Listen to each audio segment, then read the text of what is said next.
Que bom que vocês estão entrando. Eu abri essa live agora com máscara porque o presidente da República disse que máscara é coisa de viado. É coisa de viado, sim, mas é coisa de gente sensata, de gente responsável, de gente empática, de gente capaz de se preocupar com o coletivo.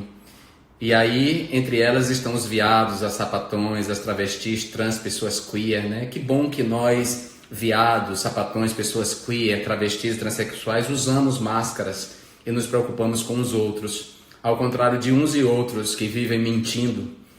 E por isso eu abri a nossa live com essa máscara linda, presente de uma amiga minha de Boston, a Luciana. Bom, enquanto esperamos Sidney e Chalub entrar, eu vou cantar uma musiquinha que tem tudo a ver com esse momento e a ver também, uma homenagem também ao nosso querido Cazuza. Disparo contra o sol, sou forte, sou por acaso, minha metralhadora cheia de mágoas. Eu sou um cara cansado de correr na direção contrária, sem pódio de chegada ou beijo de namorada. Eu sou mais que um cara. Mas se você achar que eu tô derrotado, saiba que ainda estão rolando os dados, porque o tempo não para. Dias sim, dias não, eu vou sobrevivendo sem um arranhão da caridade de quem me detesta. A tua piscina tá cheia de ratos, tuas ideias não correspondem aos fatos. Bem-vindas, bem-vindos à live, caros amigos, caros amigos, vivos, caros amigos. Hoje com dois grandes convidados, dois grandes amigos. O primeiro, o historiador e professor da Universidade de Harvard, Sidney Chalub, especialista em escravidão, século XIX, mas também um cara especialista em outros campos da história. E depois a cantora e compositora Patrícia Marques, no segundo bloco, minha amiga. Maravilhosa, acaba de lançar um EP com músicas de João Gilberto. Vamos saber tudo daqui a pouco. Só para vocês saberem, assim que o convidado entrar, eu vou desabilitar os comentários, porque eu quero vê-los para não ficar as frases na frente deles. Eu quero vê-los e também porque a gente sabe que cada vez que há a nossa live, aparecem aqui os cybersicários e toda essa gente disposta a disparar vírus de consciência. Então, por conta disso, eu desabilito. E aí vocês sabem que quando eu termino de entrevistar o primeiro, eu salvo a live e chamo uma outra para o segundo bloco, para o segundo entrevistado. Então vamos ver se o Sidney já chegou para chamá-lo aqui. Sidney Chalub.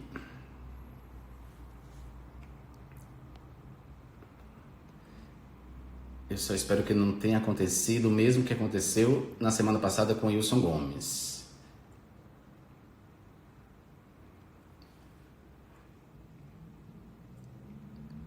Bom, Sidney.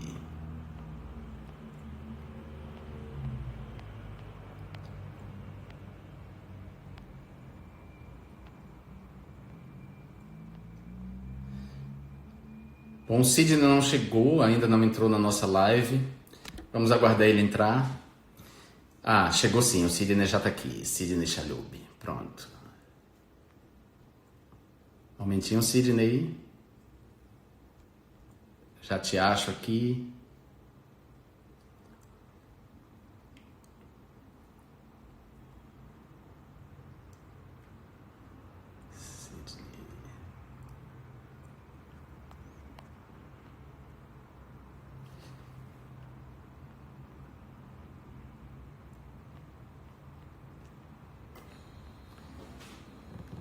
Não sei por que motivo está acontecendo a mesma coisa que aconteceu semana passada, não pode. Hoje eu vou resolver de um jeito ou de outro. O Sidney está aqui porque eu já vi que ele está aqui. Sidney, você me envia a solicitação, vê se você consegue me enviar você a solicitação para eu receber, porque eu não estou conseguindo te achar.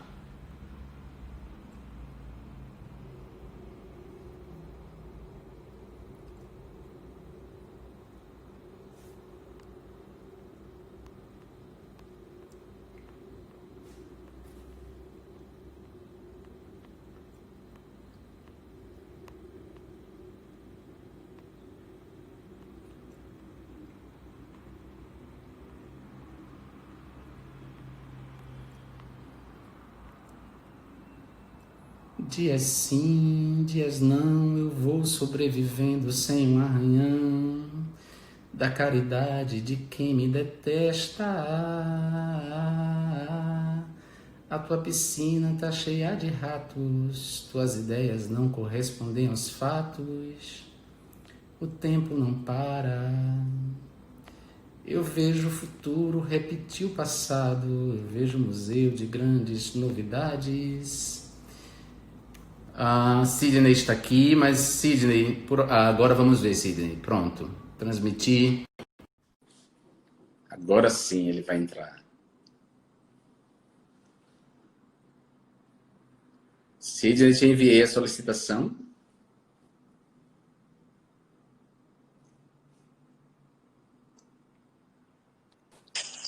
Agora. Já é um milagre que a gente conseguiu isso, que você fez eu conseguir entrar nesse troço. Mas eu estava te vendo o tempo todo, eu não estava entendendo por que que... Mas estamos aí. Vou desabilitar os comentários aqui para eu te ver melhor. Você sabe que eu estava pensando nisso, assim, eu vou contar para as pessoas, o Sidney é um homem do século XX. O Sidney não tem telefone, o Sidney apenas manda e-mail, só se comunica por e-mail, ele não tem mídias sociais. Aí vocês se perguntam, então por que ele está aqui falando com você? Bom, ele fez o perfil exclusivamente para conversar comigo, porque ele sabe da importância de tratar desse tema nesse momento. Então, muito obrigado, Sidney Chalub, por você ter aceito o convite para conversar hoje comigo nessa live, na live Caros Amigos. Obrigado. Obrigado a você já pelo convite. Que bom. Olha só, Sidney, você como um historiador, você trabalha com documentos, evidências históricas, né? E com contextos. Eu te pergunto que, diante de todas as evidências apresentadas antes por Bolsonaro, como, por exemplo, negar a gravidade da pandemia, dizer que era uma gripezinha, por exemplo, contrariar as recomendações da OMS deliberadamente, por atos e palavras, convocar as pessoas a romperem o isolamento social, a saírem de quarentena e até a não usar máscaras. Ele disse que usar máscaras era coisa de viado. Diante de todos esses fatos, você acredita que Bolsonaro de fato se infectou pela Covid-19 ou você pensa que essa pode ser mais uma fake news desse governo de fake news? Bem, já não sei dizer. Eu acho que até que a gente tenha uma comprovação qualquer de que o que ele está dizendo não é verdade, a gente tem que acreditar no que está sendo dito, né? O Sim. Bolsonaro, ele não é original em nada, né? Quer dizer, esse comportamento de minimizar a importância de epidemias ou fingir que elas não estão acontecendo é um comportamento historicamente recorrente. Então, quase todas as grandes epidemias, historicamente, se caracterizam por uma tentativa inicial dos governantes, por exemplo, de acreditar que a coisa não está acontecendo. Foi assim desde o século XX, você diz que eu sou do século XX, eu sou, na verdade, do século XIX já. Está me considerando moderno demais. As minhas pesquisas são sobre escravidão, sobre raça, coisas do século XIX, Machado de Assis, tudo coisa mais antiga ainda do século XX. E é isso, toda a grande epidemia, e eu estava chegando, tinha notícia de uma epidemia de febre amarela, não sei aonde. Você está vendo uma opção de casos que começa a acontecer. Até o governo reconhecer que a epidemia estava acontecendo, demorava semanas, né? Às vezes, essas semanas eram um período fatal, a doença se alastrava e aí já não havia mais como controlar. Isso para evitar quarentena, para evitar que os portos fossem fechados à entrada de navios que vinham de outros lugares. Então, esse negacionismo, digamos, não há nenhuma grande novidade. Na verdade, a grande decepção de ser estudante de história é que você começa a não achar originalidade em lugar nenhum. Isso é uma coisa, às vezes, desesperadora. Quer dizer, o historiador sabe que a história não se repete, mas é impressionante como a gente vê a história rimar o tempo todo, né? Sim. Ela rima. Então, isso é quer dizer, a gente já conversou sobre isso, né? a minha posição sobre, por exemplo, será que o Bolsonaro está mentindo?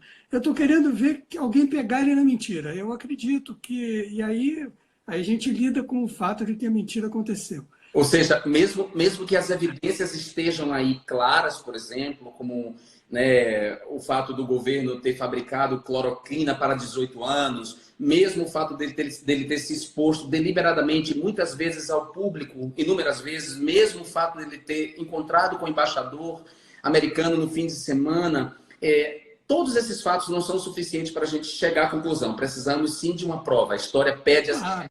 Claro, não é história, eu acho que a política pede também. Eu acho que uma coisa é a política também, não é a história não, a política pede a verdade. Eu acho que a gente não tem como... uma coisa é certa, ele vai... Se ele está doente, ele está jogando com essa roleta russa de ficar dizendo que vai tomar cloroquina, que não é recomendável, provavelmente. Ou está tomando cloroquina, está dizendo que contando vantagem, como se o vírus fosse dessas outras pessoas a respeito das quais ele pode se iludir que domina mancando macho, né? Como se fosse uma questão de virilidade. Eu vou dominar o vírus e tal. Tudo isso é um jogo perigoso, né? Porque ninguém pode saber se ele está doente como a coisa vai evoluir, ou se não vai, ou se vai evoluir favoravelmente ou não e tal. Então, uma coisa é certa, ele, estando doente ou não, ele está apostando num determinado enredo, né? Seria dizer que está tomando cloroquina, se recuperar, ficar bem, e lá adiante dizer, está vendo como é uma gripezinha e tudo mais. Tudo isso é compatível com a suspeita de falsificação, não é? É tudo compatível com a suspeita de falsificação. Mas a gente precisa ter uma comprovação mais... É verossímil que seja tudo mentira. É aquela coisa, né? A mentira parece verdade. E no caso de você que estuda fake news, você sabe, né? A fake news, você mesmo já me ensinou isso, né? Para que a fake news funcione, em algum nível ela precisa parecer verdade. E aí você já deu todos os elementos que permitem que essa versão pareça verdade. Pareça verdade. E ao mesmo tempo, é tanto sintoma manipulado para poder parecer verdade que se desconfia que pode ser uma grande mentira. Exato. Mas até que isso seja desvendado de forma definitiva, a gente tem que esperar e acompanhar os acontecimentos. E a gente desconfia também porque essa notícia ou essa fake news, estamos aí para descobrir no futuro se é a notícia ou uma fake news, ela foi providencial no momento em que a imprensa estava dedicada a fazer uma cobertura sobre o envolvimento dos seus filhos, dos filhos dele, né, em esquemas criminosos, como, por exemplo, o senador Flávio Bolsonaro, que estaria envolvido com o esquema das rachadinhas e com as milícias, e Carlos Bolsonaro, que estaria no comando do gabinete do ódio, esse ecossistema de produção e de difusão de mentiras que estava atacando autoridades da República, como o STF. Então, no momento em que a imprensa estava dedicada a essa cobertura, aparecer esse fato agora, que o coloca na centralidade do noticiário, me parece muito providencial. Mas... Não, e ele joga bem com essa coisa ele fala do vitimismo dos outros, mas ele joga com vitimismo todo o tempo, né? Quer dizer, na verdade, é a mesma estrutura narrativa da coisa da facada, né? Sim. Quer dizer, ele vai usando isso para, no momento de apuros, ele tentar manipular essa história a favor. Mas, enfim, a gente tem que esperar. É tudo tão desolador, né? Pensando na situação que o país vive, e a gente está preocupado com esse tipo de coisa, né? Sim. Sidney, esse negacionismo da Covid-19, ele vem no rastro do negacionismo da crise climática, né? Das mudanças climáticas decorrentes do aquecimento global. Vem também no rastro de um movimento anticientífico, portanto, por exemplo, um movimento que questiona a eficácia das vacinas, um movimento que ficou conhecido como anti-vax agora. E esses negacionismos são movidos por teorias conspiratórias, por uma onda de desinformação que envolve teorias conspiratórias, fake news, né? Eu te pergunto, você disse aí logo no início, isso não é uma novidade, né? Eu creio que, sobretudo nesse movimento anti-vax, que surge agora, esse movimento anti-vacina, contra a eficácia da vacina, isso já aconteceu em outros momentos na história. Eu queria que você dissesse quais foram os momentos, assim, e sobretudo em relação à nossa história, quando é que isso apareceu, e o que é que a gente pode aprender dos erros do passado, hoje no presente, para a gente iluminar o futuro. Bem, acho que essa coisa de negacionismos na história tem muitos exemplos prévios em circunstâncias diferentes. Eu acho que um marco muito importante para o tipo de negacionismo que conhecemos hoje, por exemplo, em relação às mudanças climáticas, é a questão do tabaco, do fumo, nos anos 50. Hoje em dia há pesquisas que mostram, para cima de além de qualquer dúvida, de que em certo momento dos anos 50 começaram a surgir uma série de pesquisas médicas que comprovavam a relação entre tabagismo e determinadas doenças, especialmente o câncer. Câncer no pulmão primeiro e depois outras doenças ligadas ao tabagismo. E pesquisas, hoje inclusive de uma colega aqui de Harvard, Samara Oreskes, Naomi Oreskes, ela mostra que se descobriu, já depois, nos anos 60 e tal, quando esses arquivos foram abertos, foram pesquisados, que quando essas indústrias de cigarro descobriram essas coisas, isso começou podia prejudicar o mercado deles, eles financiaram pesquisas cujo objetivo era argumentar a respeito de aspectos positivos do cigarro. Então, ao invés de enfatizar a relação com o câncer, sei lá, o cigarro ajuda a controlar o estresse, ou questiona a questão da própria ligação com o câncer e tal. E você sabe, né? Você é um jornalista, um cara da comunicação, né? Os jornalistas ainda têm alguns protocolos. Acho que hoje em dia estão mais atentos com isso. Mas essa ideia de que tem que ouvir o outro lado, não é? Então, aí você pega, o que pode acontecer na questão da mudança climática, aconteceu claramente no caso da indústria do tabaco. Você pega e tem 99 pesquisas dizendo que há uma relação entre tabaco e câncer. Tem uma dizendo que a relação não pode ser comprovada por isso ou por aquilo. O jornalista resume as 99 pesquisas e fala o outro lado. E aí o outro lado, os pesos e a credibilidade, digamos, das versões é desigual. Você não pode dar a mesma credibilidade. Claro que... Né? Cria-se uma falsa equivalência. Uma falsa equivalência. Apesar do princípio, é totalmente meritório você ouvir o outro lado e tal.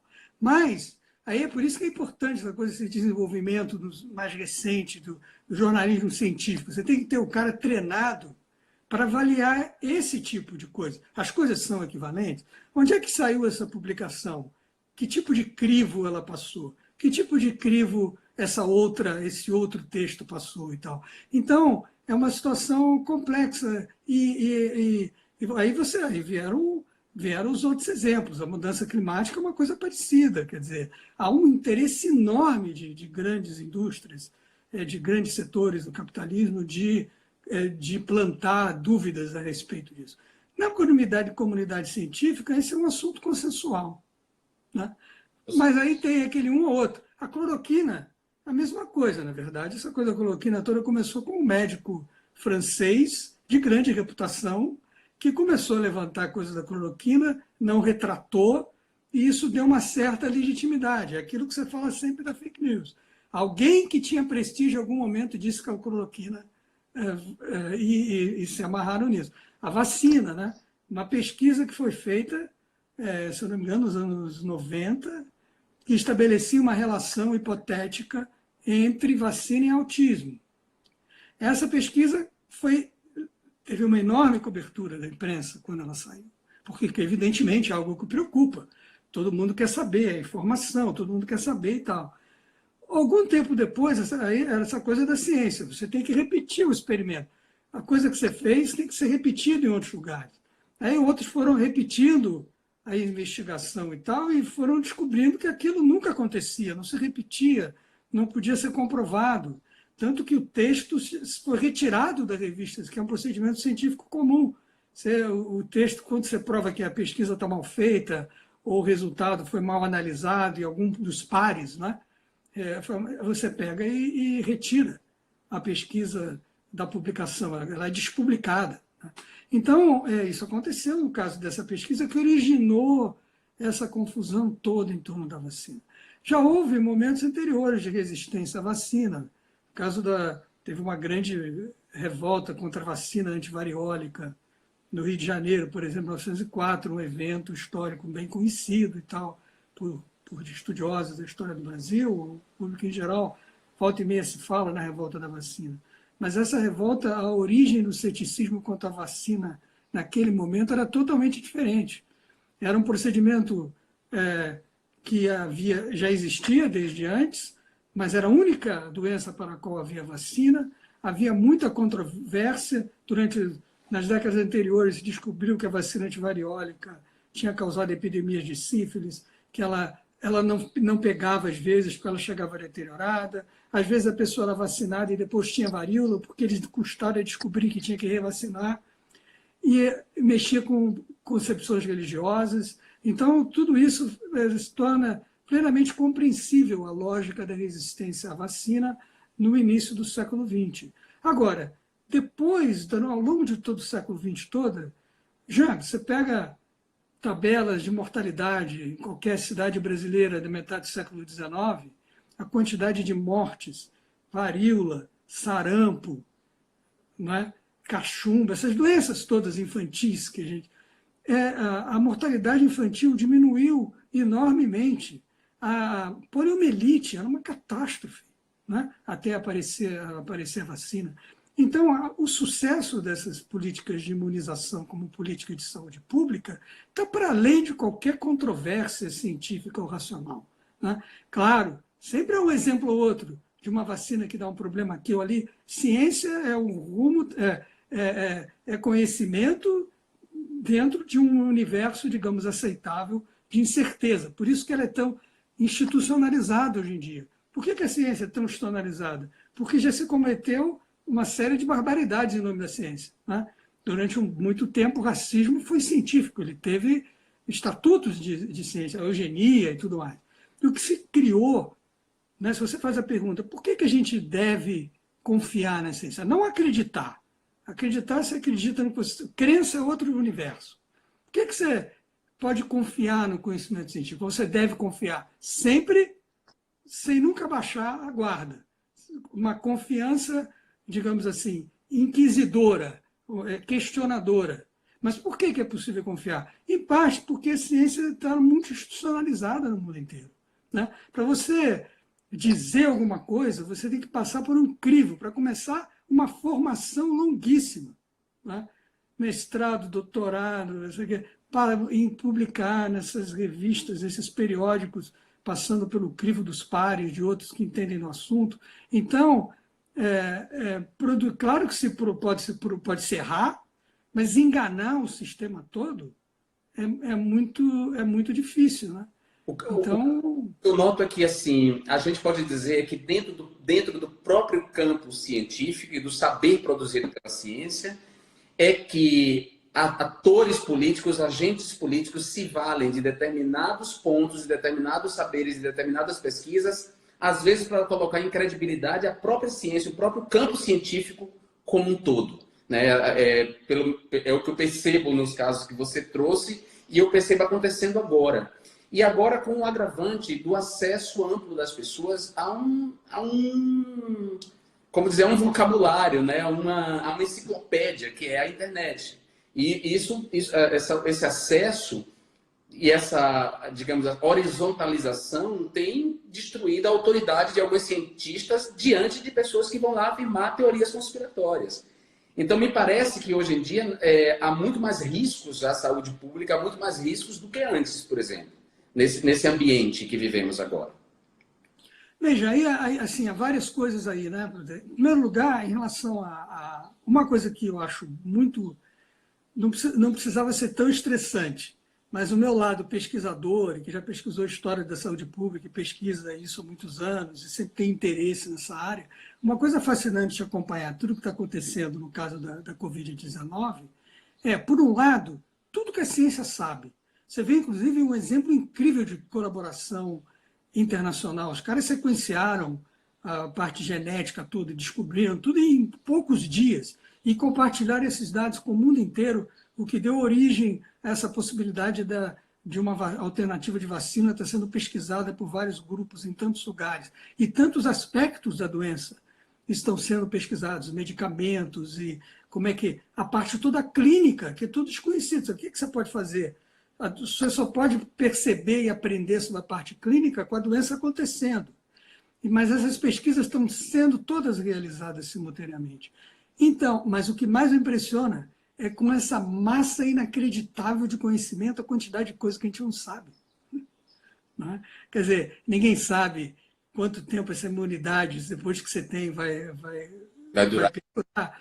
Você não sabe exatamente quanto tempo a coisa fica na superfície. Toda hora se descobre alguma coisa sobre a transmissão pelo ar, se é seguro ou não, ficar do lado de fora.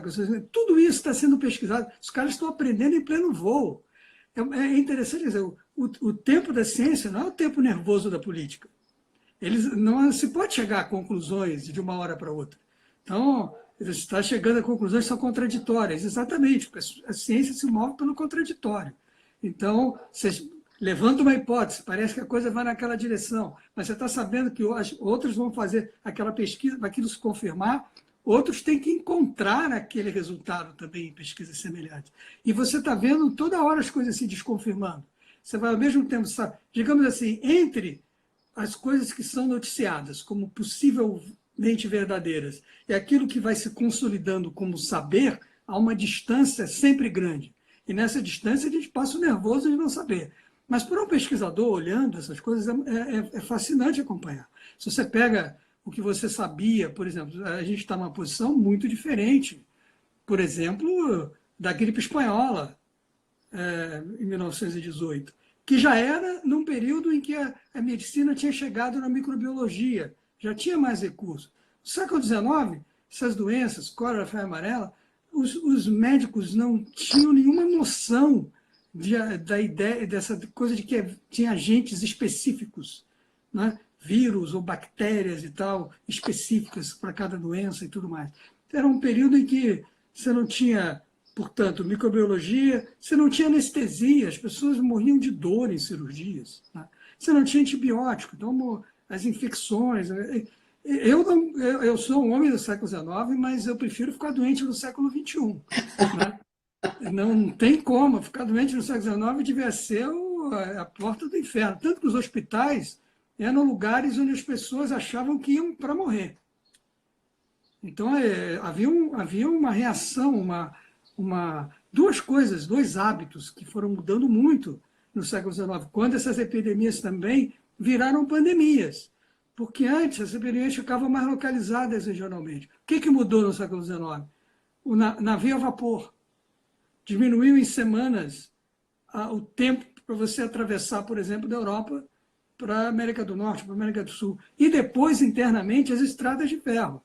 Por isso, quando chega na segunda metade do século XIX, o número de pandemias aumenta muito, porque essas doenças começam a atravessar os oceanos e entrar por dentro dos continentes de uma maneira que antes era muito mais difícil, muito mais lento, muito mais complicado de acontecer.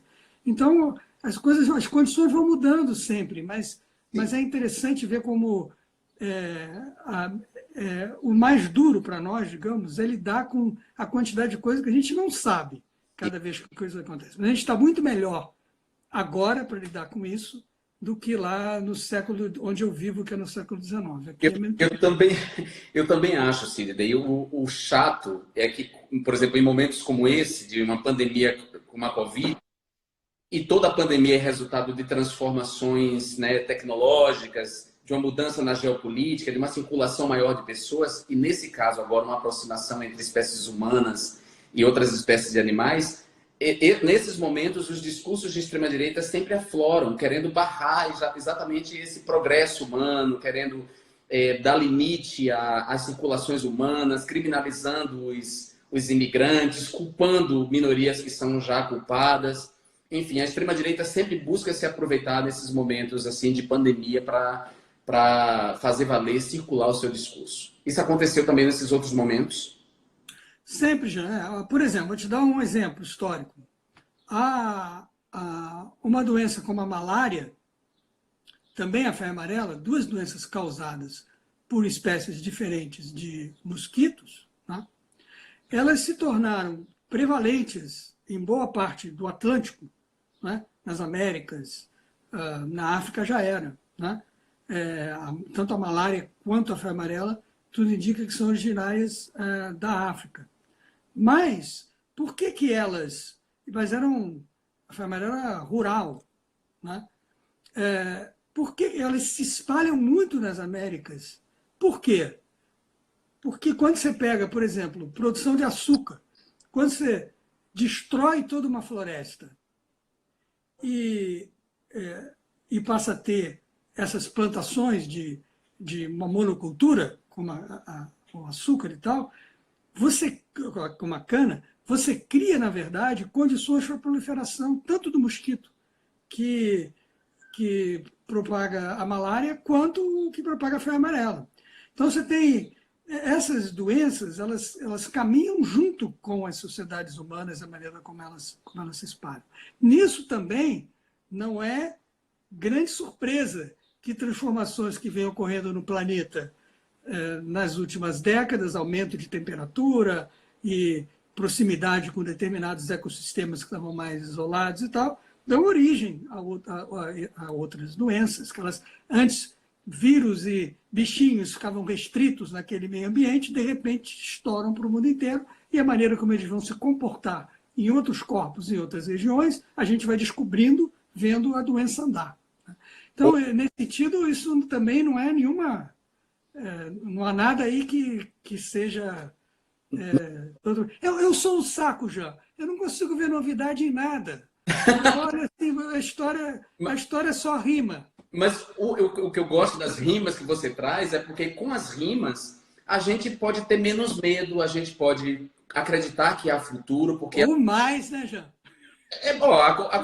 A Covid-19 trouxe um medo terrível para todos nós, despertou medos irracionais, medos que estavam inconscientes. E é muito bom, então, ouvir o que aconteceu, saber o que aconteceu, inclusive em momentos em que não se tinha, do ponto de vista do progresso tecnológico, o que se tem hoje, para a gente confiar no futuro, entender que há futuro. Então, quando você me diz isso, por um lado, me alegra, né? Quer dizer, eu acho que a dificuldade está em os nossos governantes, aqueles que fazem a política, aprenderem com a história. Porque, por exemplo, você trouxe aí o exemplo da febre amarela, da proliferação do mosquito, por causa da monocultura de cana, por exemplo, né? E a gente não vê o agronegócio, por exemplo, se preocupando com isso, devastando reservas florestais para plantar soja para gado comer. Então, a gente não vê uma preocupação, mesmo sabendo do que aconteceu no passado e que isso pode ameaçar a humanidade, a gente não vê os barões do agronegócio preocupados com isso. Então, por isso que eu gosto das rimas da história que você traz. Não se incomode com isso. É sempre bom ouvir essas rimas. Não, uma outra coisa também bem, isso aí talvez não seja uma coisa que eu devesse falar, porque se tiver algum bolsonarista ouvindo, ele vai adorar, né? Se você compara os índices de mortalidade dessas epidemias que eu citei, não é? Febre amarela, cólera, varíola ou a gripe espanhola, o índice de mortalidade é muito mais alto do que qualquer coisa que a gente experimente em relação a Covid-19. E eu acho que isso tem a ver com os recursos da medicina, tem a ver com o que a gente entende que pode fazer para tentar diminuir o número de infectados. Aqueles que são infectados, eles têm toda uma estrutura, digamos, da medicina moderna que permite que os sintomas sejam tratados e amenizados. As pessoas, mesmo numa situação de muita incerteza como agora, há uma potência aí nas drogas que se conhecem e nos recursos que existem na medicina que diminui a taxa de mortalidade de uma maneira que não era possível nesse século XIX, em que você não tinha anestesia, não tinha antibiótico, não tinha esses antivirais todos. que hoje em dia estão disponíveis. Eu não estou, veja, eu não estou também querendo fazer uma apologia cega da ciência, vocês cometeram barbaridades com vocês, mas eu acho que a gente vê o suficiente, digamos, das transformações na produção do conhecimento nas últimas décadas, para que, em primeiro lugar, você possa dar uma certa confiança cética em relação a essas medidas todas que estão disponíveis para a gente lidar com essas coisas. E saber que isso é muito diferente de qualquer enunciado de pseudoconhecimento que essa direita que nega a ciência e tal. Não há nenhuma justificativa para o negacionismo científico. A eficácia dessa ciência ela está, em grande medida, comprovada, com todos os problemas e os oportunismos, porque às vezes também você vê governantes que utilizam a ciência para se exonerar também. Eu estou fazendo aquilo que a ciência está mandando e tal. Isso é o tipo da coisa que esse discurso de uma certa neutralidade do conhecimento. Isso é um truque muito comum em economistas, né? Eles não enganam mais ninguém, mas é muito comum. Né? Então, eles vêm e fazem aquelas análises. Você deve lembrar da época que o tal do Dilson Funaro, quando era ministro da Economia, ele teria sido eleito imperador do Brasil, numa certa época, até cair em desgraça. Todo czar da economia, Delfim Neto, eles têm essa ideia, passando essa ideia de que o conhecimento que eles têm é técnico. Até o galhofeiro do Guedes, dizendo que eu li não sei quem no original em inglês 3 vezes, é o Keynes, né? Eu sei o que é. Então, utilizando isso como um argumento de autoridade, como se o conhecimento ele é desprovido de técnica e tal. Isso não é verdade, a gente tem que politizar e entender como a ciência é politizada. Por exemplo, decisões sobre saúde pública são decisões políticas.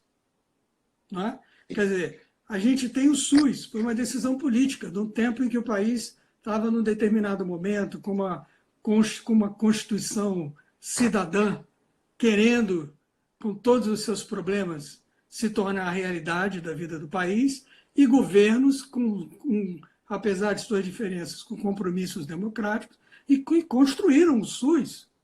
Não é?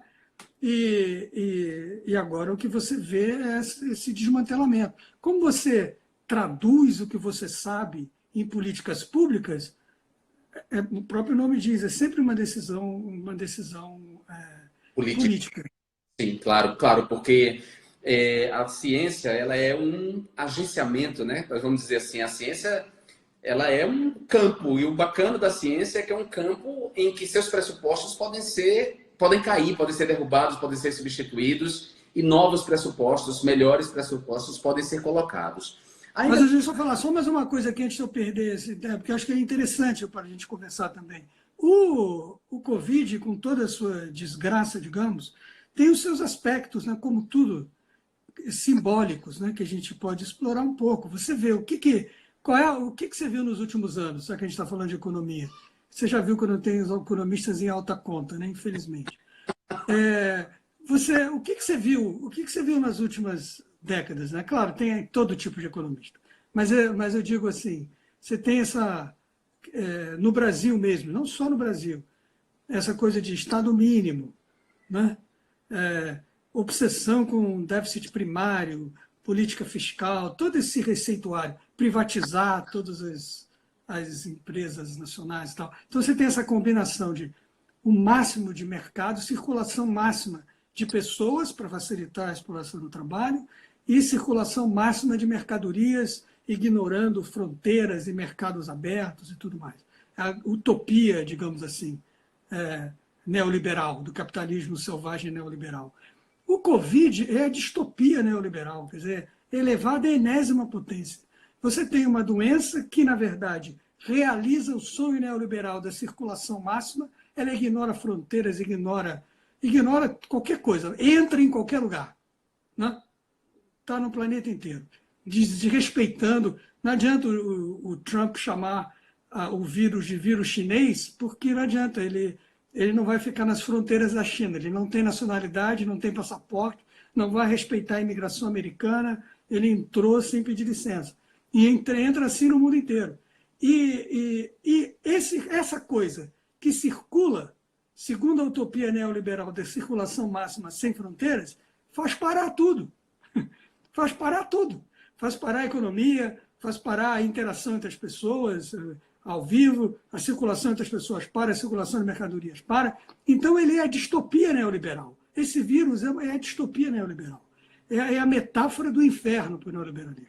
Faz requisitar o Estado, porque não tem como resolver os problemas estruturais que já existiam e que são agravados por essa situação, sem que o Estado vá ao socorro das pessoas que ficam em situação mais vulnerável e tenha que lidar com uma estrutura qualquer de saúde que precisa ser reforçada para lidar com a coisa. Então, você solicita o Estado. Quer dizer, é tudo, digamos assim, se o Guedes tivesse tido um pesadelo antes do Covid, esses seriam os elementos do pesadelo dele.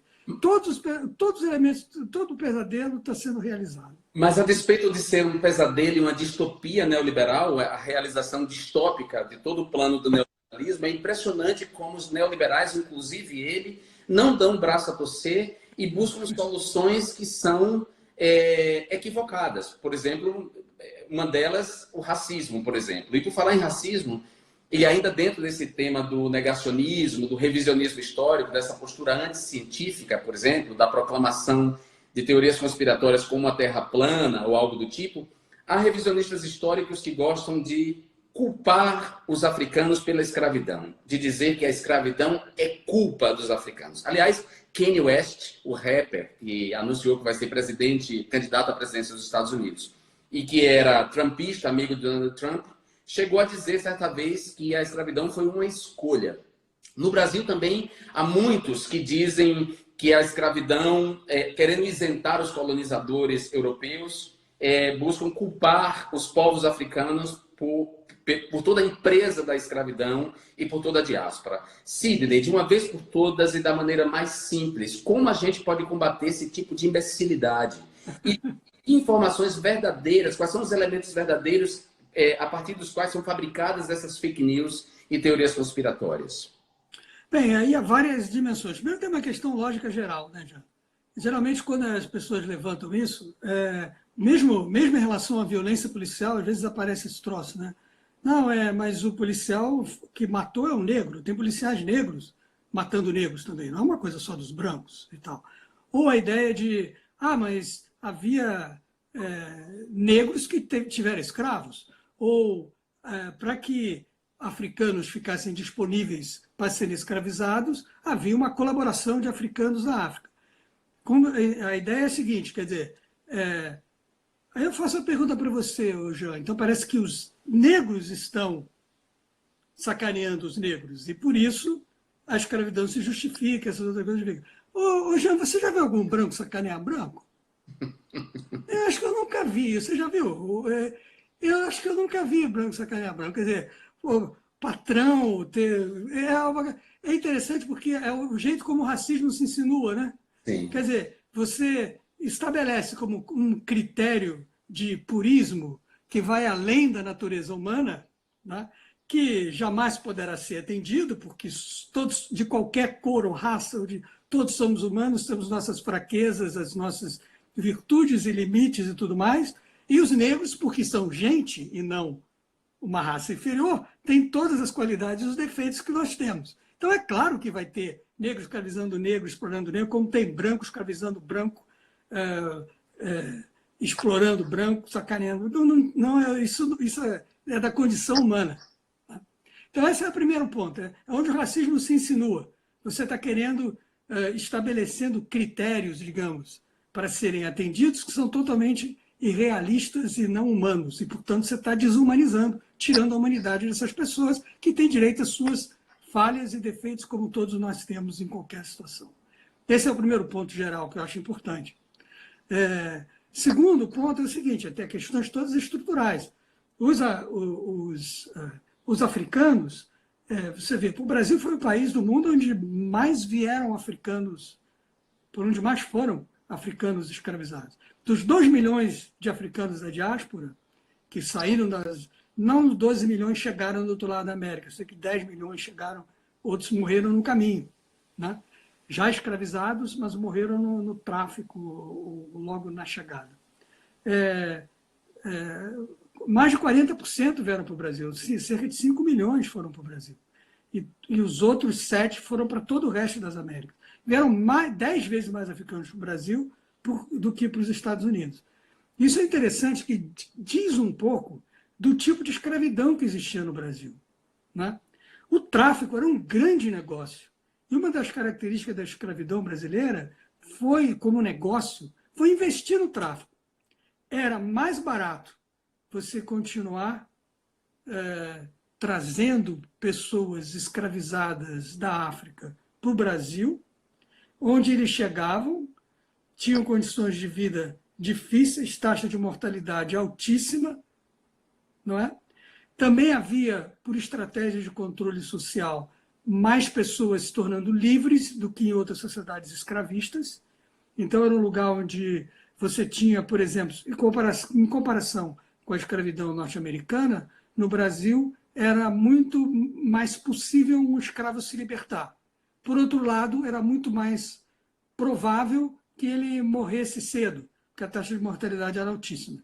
Então, você tinha o próprio negócio do tráfico, ele puxava, ele era tão lucrativo, era mais lucrativo você trazer novos africanos do que sustentar um africano durante 20, 30 anos de vida. Então, eles vinham, trabalhavam 7, 10 anos, morria, era mais barato trazer outro do que investir naquele africano.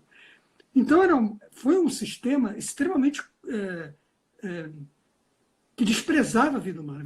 E eu acho que isso é uma das raízes profundas desse tipo de coisa, de, sei lá, você tem um governante que sacode os ombros quando você vê a Covid se espalhar pela periferia, por onde estão as populações mais vulneráveis do país e tal. Você tem uma... Então, na África, essa operação financiada pelos traficantes ela transformou as relações no interior da África. Havia várias tradições de prestação de serviço compulsório dentro de culturas africanas. Então, por exemplo, você está na sua etnia, no seu povoado e tal, e havia obrigação de serviços entre diferentes faixas etárias, com especialidade segundo gênero. E era um trabalho compulsório comunitário, digamos. E havia os chefes locais que comandavam aquilo, beneficiavam-se daquele trabalho e tal. Com a pressão do tráfico, aumentaram as guerras entre essas etnias, porque algumas rivalidades que já existiam foram incentivadas pelo tráfico, porque ter um contingente de pessoas para serem escravizadas era altamente lucrativo, isso às vezes se combinava com crises de subsistência, então você tinha uma crise de alimentação, não tinha alimento suficiente para uma... E a fome não era uma coisa só da África nesse período, você tinha crises de fome na Europa e em outros lugares. E quando você tem uma crise de subsistência como essa, às vezes a maneira de resolver é invadir um outro grupo, escravizar um outro grupo, vender para o tráfico e tal. O tráfico incentivou essas guerras intestinas no interior da África, para suprir de pessoas esse tráfico altamente lucrativo, que era explorado pelo grande capitalismo internacional da época. Os navios eram feitos nos Estados Unidos, os tripulantes eram os marinheiros, até o conhecimento náutico tinha tido origem na Europa, uma parte da mão de obra vinha da África, outra parte vinha dessa classe operária atlântica de marinheiros e tal, que trabalhavam nesses navios.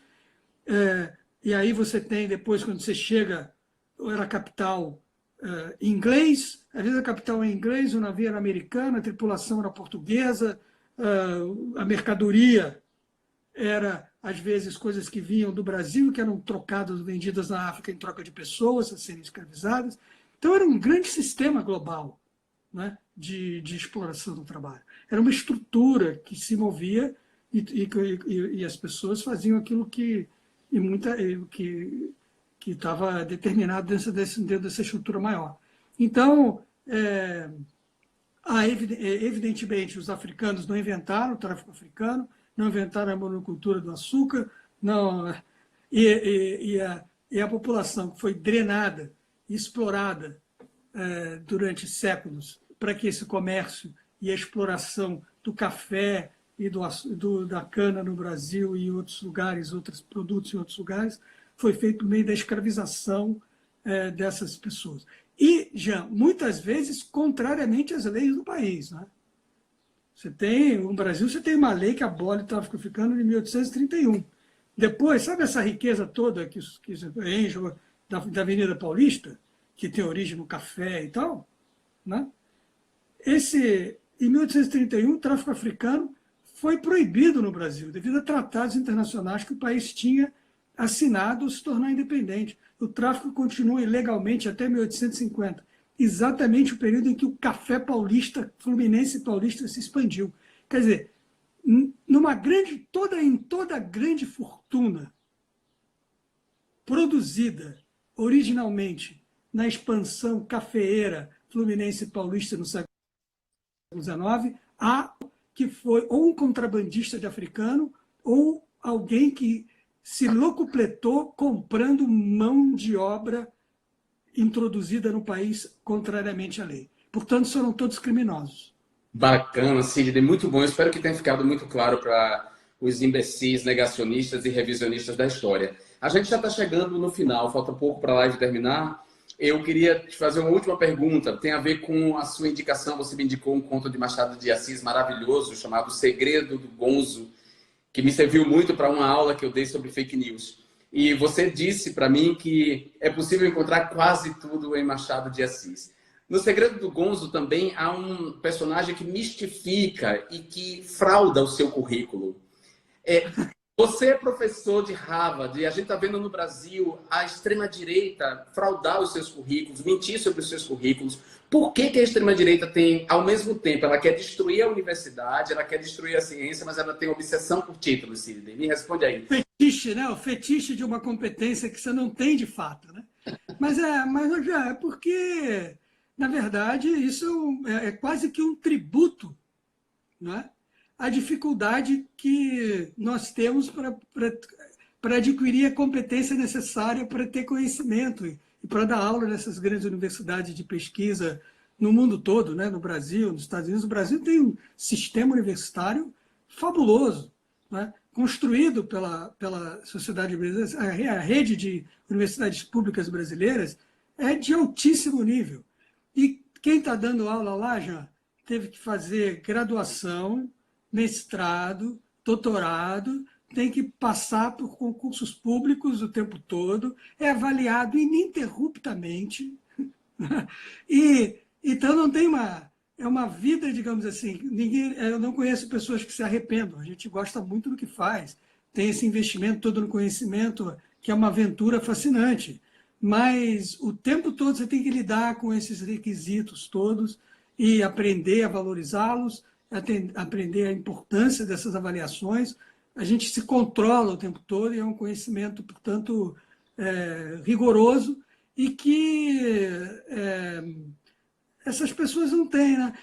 Hoje em dia é engraçado porque o ataque, são essas inversões semânticas, né, que essa direita faz.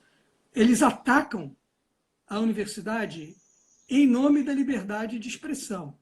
E eles interpretam liberdade de expressão como o direito de dizer aquilo que bem entendem em qualquer lugar, que é o tipo da liberdade que você pode exercer no Facebook, talvez até no Instagram, acho que talvez eu tenha que fechar essa conta, ou no Twitter, onde for. Lá você diz o que você quiser e vai lidar com as pessoas que vão reagir como quiserem quando você faz. Na universidade, nessas grandes instituições de pesquisa e de ensino, o que conta não é liberdade de expressão. A liberdade de expressão é pré-requisito, porque eu não posso produzir conhecimento amordaçado. Mas o que conta é liberdade acadêmica. É o enunciado de que você tem direito, nesses lugares, é o enunciado de conhecimento. Você pode dizer aquilo que você pode comprovar, que os seus pares vão desafiar, Você não tem direito à liberdade de dizer o que você quer aqui em Harvard, ou na Unicamp, onde eu dava aula, ou qualquer das universidades. Se você acredita que a Terra é plana, não é uma questão de liberdade de opinião, é uma questão de ignorância. Então você jamais vai arrumar um emprego num instituto de geociências. Você jamais dará aula num departamento de história de qualquer grande universidade de pesquisa do mundo se você acredita que não houve ditadura no Brasil. Não é uma questão de opinião, é uma questão de ignorância, é uma questão de negar. E isso não te qualifica a fazer mestrado, doutorado e tal. E se você vai argumentar que não houve ditadura no Brasil, você vai ser reprovado na sua tese. Você não vai chegar a lugar nenhum. Exatamente. Sidney, olha, passou tão rápido, é tão bom conversar com você. Valeu. Muito obrigado, meu amigo. A gente vai no futuro voltar a conversar com mais tempo também. Obrigado a você. Eu tentei imaginar que a gente estava passeando aqui em Harvard Square. Né? Como a gente ficar nervoso, porque você recebe tanta gente ilustre, bacana aqui, né? Então eu pensei, para ficar tranquilo, eu vou fazer de conta que eu estou batendo papo com o Jano em Harvard Square. Como a gente fez muitas vezes. Exatamente. Até mais. Até. Gente, muito bacana, né? Mas passa tão rápido. Bom, eu vou fechar essa live e vou chamar outra live com a nossa próxima convidada, a cantora e compositora Patrícia Marques. Mais uma vez agradecer a Sidney Chalhoub, essa mente brilhante, historiador, maravilhoso, especialista em escravidão do século XIX, mais um cara que fala sobre tudo. Professor do Departamento de História de Harvard e do Romance Language, Departamento de Literatura também. Meu grande amigo e responsável por eu ter feito parte do programa da Universidade de Harvard. Então, até daqui a pouco com Patrícia Marques. Beijo para vocês.